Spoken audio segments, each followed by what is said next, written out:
Saya tengok masih ramai lagi yang kalut-kalut pasal 1 November ni, dan sekarang ni dah awal Oktober kan. Ada yang takut dah tak boleh nak trading lah, apalah sebagainya. Saya pun tak sure, which is takut tu satu bagus. Tapi nombor dua ialah you kena aware juga.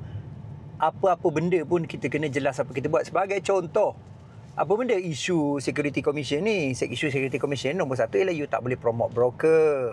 Maksud je lah nombor satu ialah you ni tak boleh basically, okay jom join ni, buka account ni, bawah link saya. Basically promote macam tu. IB lah basically kan. Alright. So yang kedua, maksudnya tak boleh promote dekat social media. Contohnya keluar satu video, join buka account kat sini contoh. Tu tak boleh sebab dia direct promosi. Nombor dua ialah tak boleh iaitu jom buy sini, sell sini macam Signal ataupun live trade yang panggil buy and sell. Live trade tunjuk tak ada masalah, live trade tunjuk ini position, ini reasoning, education. Jadi dua tu je sebenarnya. Okey, satu ialah iaitu tak boleh promote direct IB ataupun broker. Nombor dua ialah tak boleh nak iaitu bagi signal buy sini sell sini, masuk buy terlepak tak boleh. Dan sama juga tak boleh lah apa lagi, iaitu tak boleh iaitu live trade call.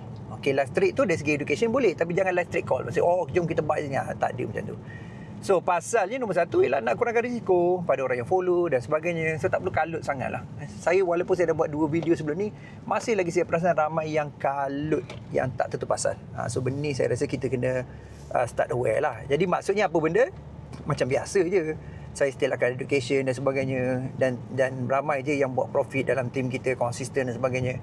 Jadi kita provide education. Servis saya lah bagi education, bagi support. The whole team saya bagi support pada you. Dia bukan macam angle-angle yang macam contohnya lah tak boleh dah dan sebagainya. Dan which is saya akan buat pun macam tu. Pada yang sama juga, adakah coach guna broker-broker yang sedia ada? Ya, saya pakai broker sedia ada. Cuma saya tak adalah macam kena buka pasal itu atas you lah masing-masing kan. Macam tu. Yang kedua ialah of course saya juga takkan ambil risiko tu pasal. Sebab tu saya work juga start dengan Berjaya mutual Berjaya Fund tak silap saya, bawa Dr. Nazri Khan. Itu saya work directly sebenarnya. Cuma saya tak adalah pursue lagi pasal saya tunggu timing sesuai. Saya juga work directly, benda-benda yang kita panggil benda yang ada supervision. Kenapa nak buat benda yang melawan so-called ialah apa yang kerajaan minta, security committee, tak perlu lawan. Ikut je. Lepas tu yang kedua ialah of course lah, kalau kita trader, end of the day bukan pasal make money, end of the day bukan pasal consistent, end of the day ialah untuk preserve money, return on capital, return of capital. Benda ni yang main peranan. Okay, hopefully dapat bagi pencerahan dalam video yang ringkas ni. Sementara saya nak beli ais ni kan, saya sebenarnya nak beli ais sebab suka diet minum ais tu. Ni kita dah sampai tempat tu sebenarnya basically. Nak beli kat situ. Alright, so jumpa lagi. All the best semua dalam trading. Apa hal, Roger.